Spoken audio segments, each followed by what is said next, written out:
प्रिय भक्तों, शनिवार का दिन शनिदेव को समर्पित होता है और जो भी भक्त शनिवार के दिन शनिदेव की सच्चे मन से पूजा अर्चना एवं उनके मंत्रों का जाप या श्रवण करता है, उस व्यक्ति के ऊपर शनिदेव की कृपा सदा सदा के लिए बनी रहती है। कहा जाता है कि जिन भक्तों पर शनिदेव का आशीर्वाद प्राप्त हो जाता है वह रंक से भी राजा बन जाता है और उसके जीवन के सारे कष्ट व दुख दर्द दूर हो जाते हैं। प्रिय भक्तों, आज हम आपको शनिदेव का एक ऐसा ही चमत्कारी मंत्र बताने जा रहे हैं जिसका 108 बार जाप या श्रवण करने मात्र से ही आपके परिवार व आपकी संतान पर कभी भी किसी प्रकार का संकट नहीं आएगा। साथ ही इस मंत्र के प्रभाव से शनि दोषों से भी मुक्ति मिलती है और भक्तों पर शनिदेव की कृपा हमेशा हमेशा के लिए बनी रहती है। मन चाहा फल व वर प्राप्त होता है। माता पिता एवं बच्चों का स्वास्थ्य हमेशा ठीक बना रहता है। घर के सभी आपसी कलेश हमेशा के लिए मिट जाते हैं। व्यवसाय से लेकर छोटे बड़े हर कारोबार में वृद्धि होगी। शनिदेव सिर्फ खुश न होकर अपने भक्तों की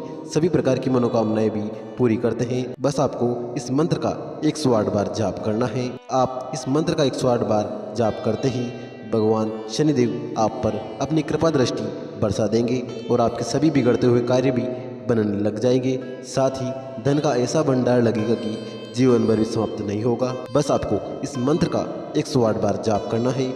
यदि किसी कारणवश आप इस मंत्र का जाप करने में असमर्थ हैं तो आप इस मंत्र को अपने घर या दुकान पर मोबाइल फ़ोन पर चलाकर 108 बार पूरा श्रवण करें। साथ ही प्रिय भक्तों, यदि आप शनिदेव का आशीर्वाद अपने ऊपर अपने संपूर्ण परिवार के ऊपर पाना चाहते हैं तो हमारे इस वीडियो को एक दिल से लाइक करके हमारे चैनल संस्कारी सीनू को सब्सक्राइब करके कमेंट में जय शनिदेव अवश्य लिखें, जिससे शनिदेव के चरणों में आप सभी भक्तों की हाजिरी लग जाएगी। तो प्रिय भक्तों, मंत्र कुछ इस प्रकार है। ओम नीलांजलं समाभासं रविपुत्रं यमाग्रजं छायामार्तण्डसमुभूतं नमामि शनैश्वरम्। ओम नीलांजनं समाभासं रविपुत्रं यमाग्रजं छायामार्तण्डसमुभूतं नमामि शनैश्वरम्। ओम नीलांजनं समाभासं रविपुत्रं यमाग्रजं छायामार्तण्डसमुभूतं नमामि शनैश्वरम्। ओम नीलांजलं समाभासं रविपुत्रं यमाग्रजं छायामार्तण्डसमुभूतं नमामि शनैश्वरम्। ओम नीलांजनं समाभासं रविपुत्रं यमाग्रजं छायामार्तण्डसमुभूतं नमामि शनैश्वरम्। ओम नीलांजनं समाभासं रविपुत्रं यमाग्रजं छायामार्तण्डसमुभूतं नमामि शनैश्वरम्। ओम नीलांजनं समाभासं रविपुत्रं यमाग्रजं छायामार्तण्डसमुभूतं नमामि शनैश्वरम्। ओम नीलांजनं समाभासं रविपुत्रं यमाग्रजं छायामार्तण्डसमुभूतं नमामि शनैश्वरम्। ओम नीलांजनं समाभासं रविपुत्रं यमाग्रजं छायामार्तण्डसमुभूतं नमामि शनैश्वरम्। ओम नीलांजनं समाभासं रविपुत्रं यमाग्रजं छायामार्तण्डसमुभूतं नमामि शनैश्वरम्। ओम नीलांजनं समाभासं रविपुत्रं यमाग्रजं छायामार्तण्डसमुभूतं नमामि शनैश्वरम्। ओम नीलांजनं समाभासं रविपुत्रं यमाग्रजं छायामार्तण्डसमुभूतं नमामि शनैश्वरम्। ओम नीलांजनं समाभासं रविपुत्रं यमाग्रजं छायामार्तण्डसमुभूतं नमामि शनैश्वरम्। ओम नीलांजनं समाभासं रविपुत्रं यमाग्रजं छायामार्तण्डसमुभूतं नमामि शनैश्वरम्। ओम नीलांजनं समाभासं रविपुत्रं यमाग्रजं छायामार्तण्डसमुभूतं नमामि शनैश्वरम् ॐ नीलाञ्जनं समाभासं रविपुत्रं यमाग्रजं छायामार्तण्डसमभूतं नमामि शनैश्वरम् ॐ नीलाञ्जनं समाभासं रविपुत्रं यमाग्रजं छायामार्तण्डसमभूतं नमामि शनैश्वरम् ॐ नीलाञ्जनं समाभासं रविपुत्रं यमाग्रजं छायामार्तण्डसमभूतं नमामि शनैश्वरम् ॐ नीलाञ्जनं समाभासं रविपुत्रं यमाग्रजं छायामार्तण्डसमभूतं नमामि शनैश्वरम्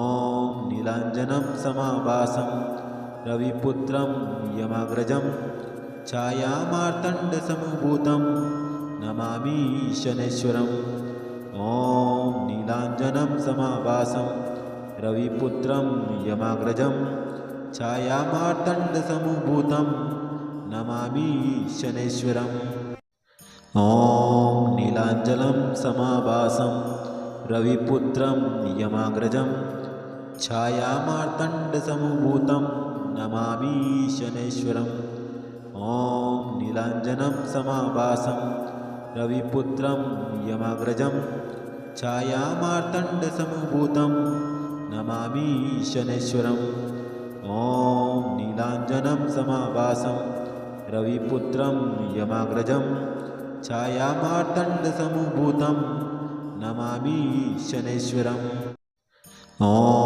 नीलाञ्जनं समाभासं रविपुत्रं यमाग्रजं छायामार्तण्डसमभूतं नमामि शनैश्वरम् ॐ नीलाञ्जनं समाभासं रविपुत्रं यमाग्रजं छायामार्तण्डसमभूतं नमामि शनैश्वरम् ॐ नीलाञ्जनं समाभासं रविपुत्रं यमाग्रजं छायामार्तण्डसमभूतं नमामि शनैश्वरम् ॐ नीलाञ्जनं समाभासं रविपुत्रं यमाग्रजं छायामार्तण्डसमभूतं नमामि शनैश्वरम् ॐ नीलाञ्जनं समाभासं रविपुत्रं यमाग्रजं छायामार्तण्डसमभूतं नमामि शनैश्वरम् ॐ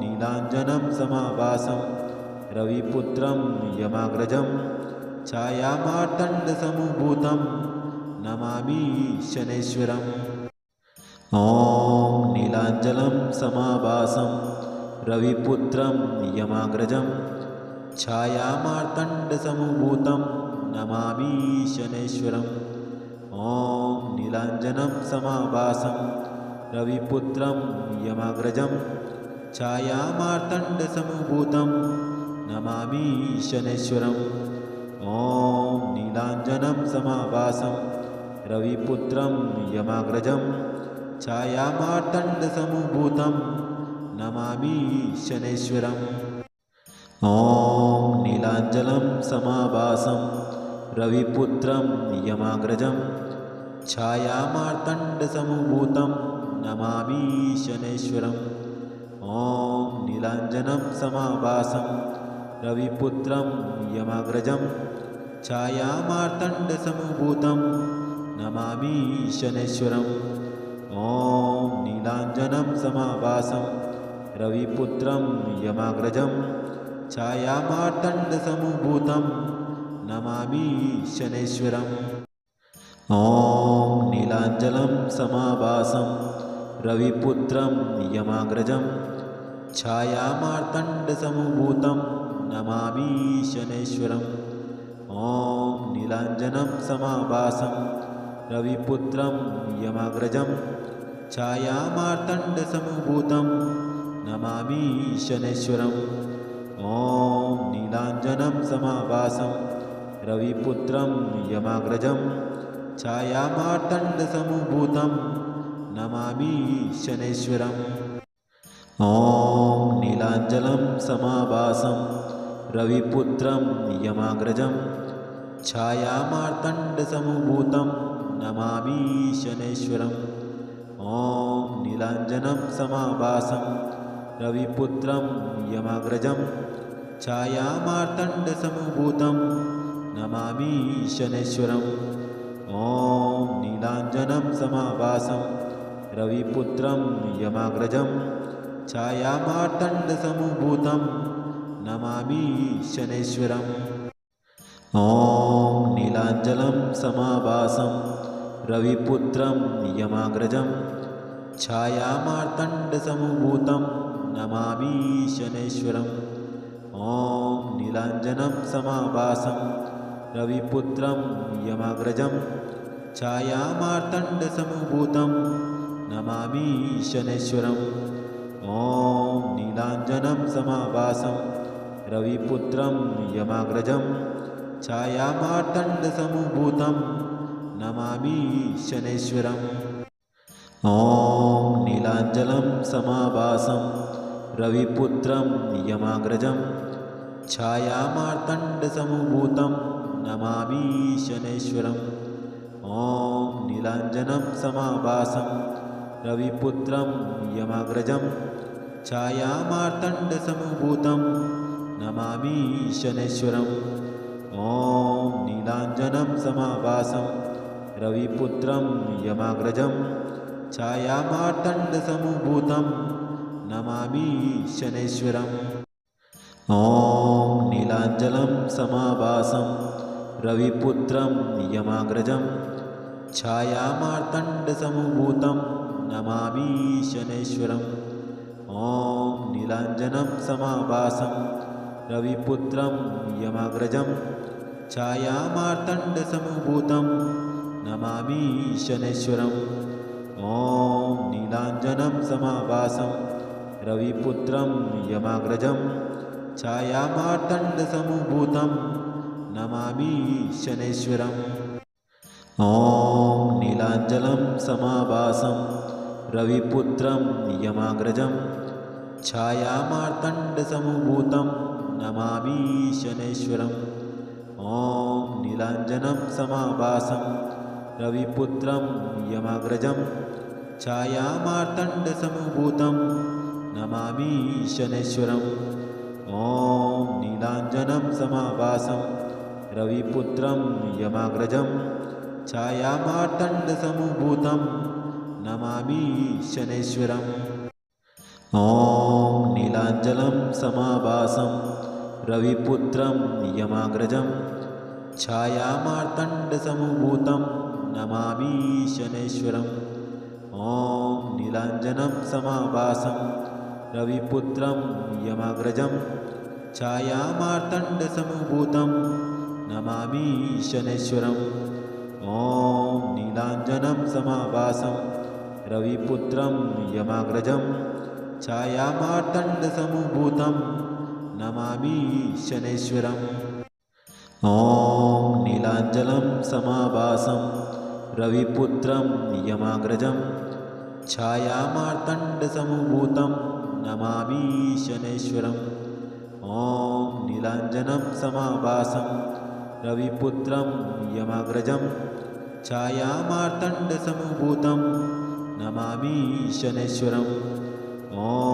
नीलाञ्जनं समाभासं रविपुत्रं यमाग्रजं छायामार्तण्डसमभूतं नमामि शनैश्वरम् ॐ नीलाञ्जनं समाभासं रविपुत्रं यमाग्रजं छायामार्तण्डसमभूतं नमामि शनैश्वरम् ॐ नीलाञ्जनं समाभासं रविपुत्रं यमाग्रजं छायामार्तण्डसमभूतं नमामि शनैश्वरम् ॐ नीलाञ्जनं समाभासं रविपुत्रं यमाग्रजं छायामार्तण्डसमभूतं नमामि शनैश्वरम् ॐ नीलाञ्जनं समाभासं रविपुत्रं यमाग्रजं छायामार्तण्डसमभूतं नमामि शनैश्वरम् ॐ नीलाञ्जनं समाभासं रविपुत्रं यमाग्रजं छायामार्तण्डसमभूतं नमामि शनैश्वरम्। ॐ नीलाञ्जनं समाभासं रविपुत्रं यमाग्रजं छायामार्तण्डसमुभूतं नमामि शनैश्वरम्। ॐ नीलाञ्जनं समाभासं रविपुत्रं यमाग्रजं छायामार्तण्डसमुभूतं नमामि शनैश्वरम्। ॐ नीलाञ्जनं समाभासं रविपुत्रं यमाग्रजं छायामार्तण्डसमुभूतं नमामि शनैश्वरम्। ॐ नीलाञ्जनं समाभासं रविपुत्रं यमाग्रजं छायामार्तण्डसमुभूतं नमामि शनैश्वरम्।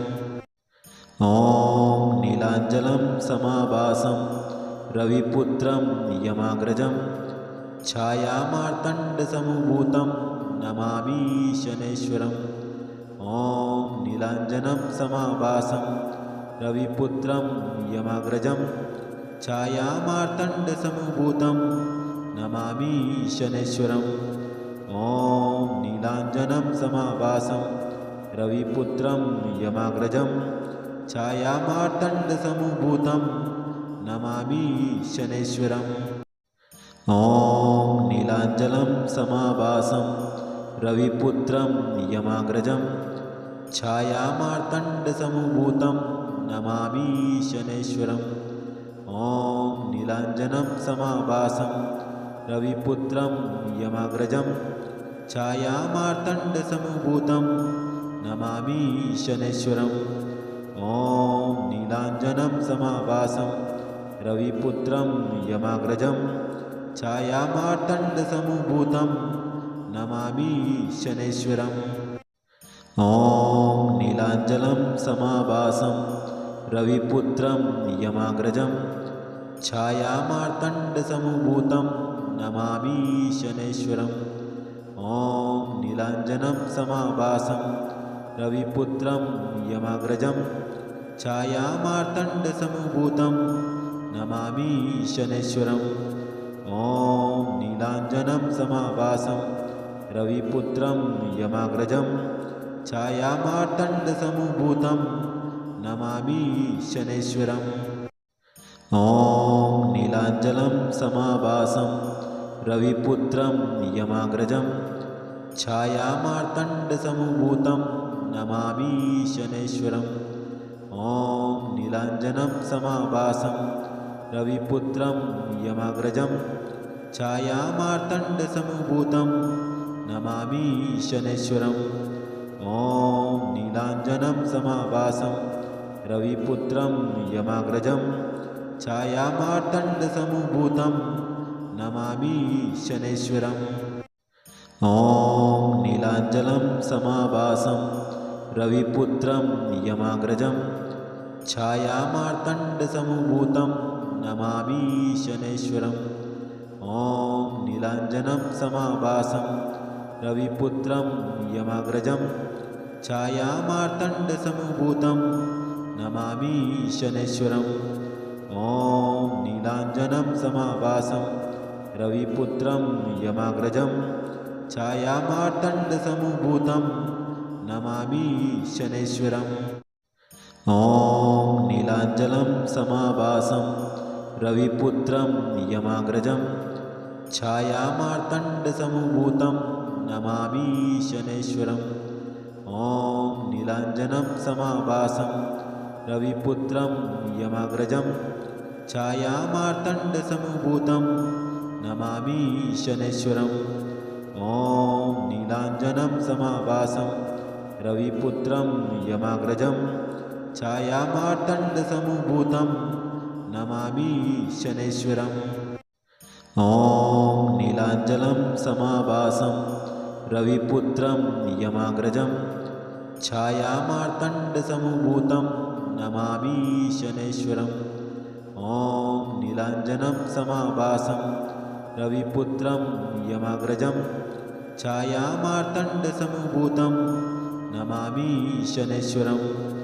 ॐ नीलाञ्जनं समाभासं रविपुत्रं यमाग्रजं छायामार्तण्डसमुभूतं नमामि शनैश्वरम् ॐ नीलाञ्जनं समाभासं रविपुत्रं यमाग्रजं छायामार्तण्डसमभूतं नमामि शनैश्वरम् ॐ नीलाञ्जनं समाभासं रविपुत्रं यमाग्रजं छायामार्तण्डसमभूतं नमामि शनैश्वरम् ॐ नीलाञ्जनं समाभासं रविपुत्रं यमाग्रजं छायामार्तण्डसमभूतं नमामि शनैश्वरम् ॐ नीलाञ्जनं समाभासं रविपुत्रं यमाग्रजं छायामार्तण्डसमभूतं नमामि शनैश्वरम् ॐ नीलाञ्जनं समाभासं रविपुत्रं यमाग्रजं छायामार्तण्डसमभूतं नमामि शनैश्वरम् ॐ नीलाञ्जनं समाभासं रविपुत्रं यमाग्रजं छायामार्तण्डसमभूतं नमामि शनैश्वरम् ॐ नीलाञ्जनं समाभासं रविपुत्रं यमाग्रजं छायामार्तण्डसमभूतं नमामि शनैश्वरम् ॐ नीलाञ्जनं समाभासं रविपुत्रं यमाग्रजं छायामार्तण्डसमभूतं नमामि शनैश्वरम् ॐ नीलाञ्जनं समाभासं रविपुत्रं यमाग्रजं छायामार्तण्डसमभूतं नमामि शनैश्वरम् ॐ नीलाञ्जनं समाभासं रविपुत्रं यमाग्रजं छायामार्तण्डसमभूतं नमामि शनैश्वरम् ॐ नीलाञ्जनं समाभासं रविपुत्रं यमाग्रजं छायामार्तण्डसमभूतं नमामि शनैश्वरम् ॐ नीलाञ्जनं समाभासं रविपुत्रं यमाग्रजं छायामार्तण्डसमभूतं नमामि शनैश्वरम् ॐ नीलाञ्जनं समाभासं रविपुत्रं यमाग्रजं छायामार्तण्डसमभूतं नमामि शनैश्वरम् ॐ नीलाञ्जनं समाभासं रविपुत्रं यमाग्रजं छायामार्तण्डसमभूतं नमामि शनैश्वरम् ॐ नीलाञ्जनं समाभासं रविपुत्रं यमाग्रजं छायामार्तण्डसमभूतं नमामि शनैश्वरम् ॐ नीलाञ्जनं समाभासं रविपुत्रं यमाग्रजं छायामार्तण्डसमभूतं नमामि शनैश्वरम् ॐ नीलाञ्जनं समाभासं रविपुत्रं यमाग्रजं छायामार्तण्डसमभूतं नमामि शनैश्वरम् ॐ नीलाञ्जनं समाभासं रविपुत्रं यमाग्रजं छायामार्तण्डसमभूतं नमामि शनैश्वरम् ॐ नीलाञ्जनं समाभासं रविपुत्रं यमाग्रजं छायामार्तण्डसमभूतं नमामि शनैश्वरम् ॐ नीलाञ्जनं समाभासं रविपुत्रं यमाग्रजं छायामार्तण्डसमभूतं नमामि शनैश्वरम् ॐ नीलाञ्जनं समाभासं रविपुत्रं यमाग्रजं छायामार्तण्डसमभूतं नमामि शनैश्वरम् ॐ नीलाञ्जनं समाभासं रविपुत्रं यमाग्रजं छायामार्तण्डसमभूतं नमामि शनैश्वरम् ॐ नीलाञ्जनं समाभासं रविपुत्रं यमाग्रजं छायामार्तण्डसमभूतं नमामि शनैश्वरम् ॐ नीलाञ्जनं समाभासं रविपुत्रं यमाग्रजं छायामार्तण्डसमभूतं नमामि शनैश्वरम् ॐ नीलाञ्जनं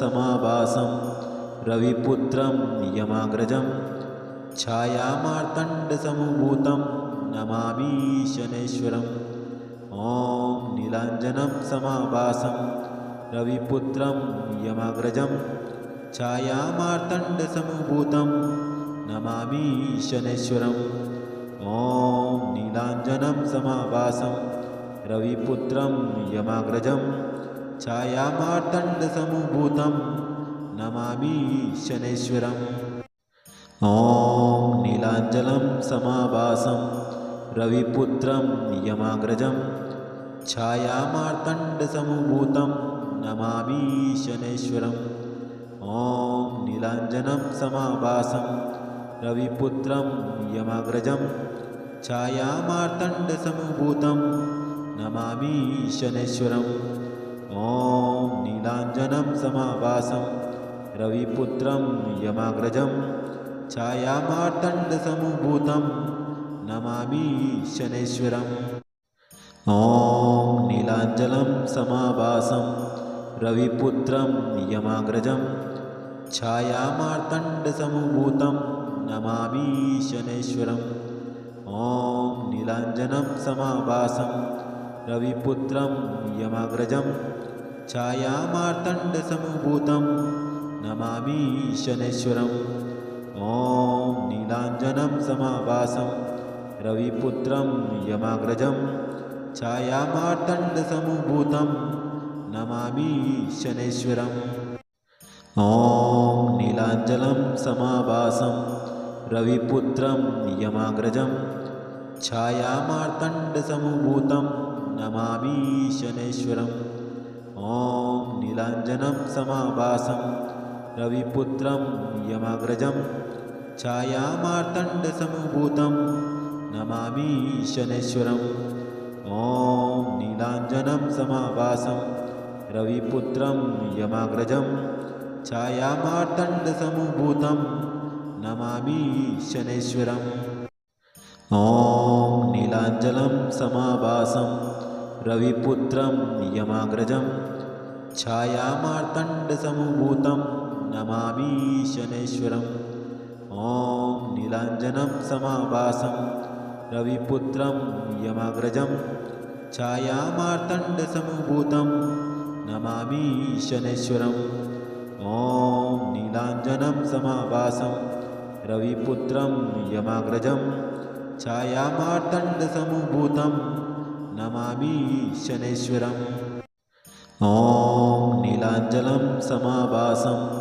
रविपुत्रं यमाग्रजं छायामार्तण्डसमुभूतं नमामि शनैश्वरम् ॐ नीलाञ्जनं समाभासं रविपुत्रं यमाग्रजं छायामार्तण्डसमुभूतं नमामि शनैश्वरम् ॐ नीलाञ्जनं समाभासं रविपुत्रं यमाग्रजं छायामार्तण्डसमुभूतं नमामि शनैश्वरम् ॐ नीलाञ्जनं समाभासं रविपुत्रं यमाग्रजं छायामार्तण्डसमुभूतं नमामि शनैश्वरम् ॐ नीलाञ्जनं समाभासं रविपुत्रं यमाग्रजं छायामार्तण्डसमुभूतं नमामि शनैश्वरम् ॐ नीलाञ्जनं समाभासं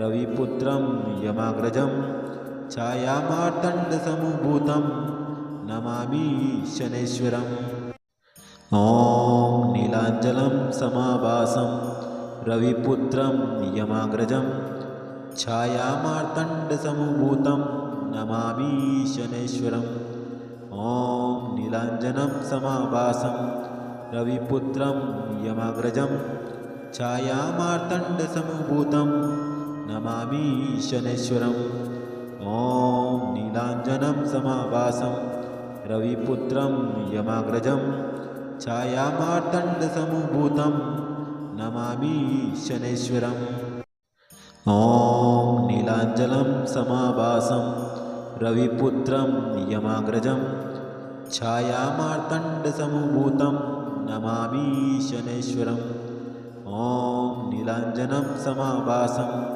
रविपुत्रं यमाग्रजं छायामार्तण्डसमुभूतं नमामि नमामि शनैश्वरम् ॐ नीलाञ्जनं समाभासं रविपुत्रं यमाग्रजं छायामार्तण्डसमुभूतं नमामि शनैश्वरम् ॐ नीलाञ्जनं समाभासं रविपुत्रं यमाग्रजं छायामार्तण्डसमुभूतं नमामि शनैश्वरम् ॐ नीलाञ्जनं समाभासं रविपुत्रं यमाग्रजं छायामार्तण्डसमुभूतं नमामि शनैश्वरम् ॐ नीलाञ्जनं समाभासं रविपुत्रं यमाग्रजं छायामार्तण्डसमुभूतं नमामि शनैश्वरम्।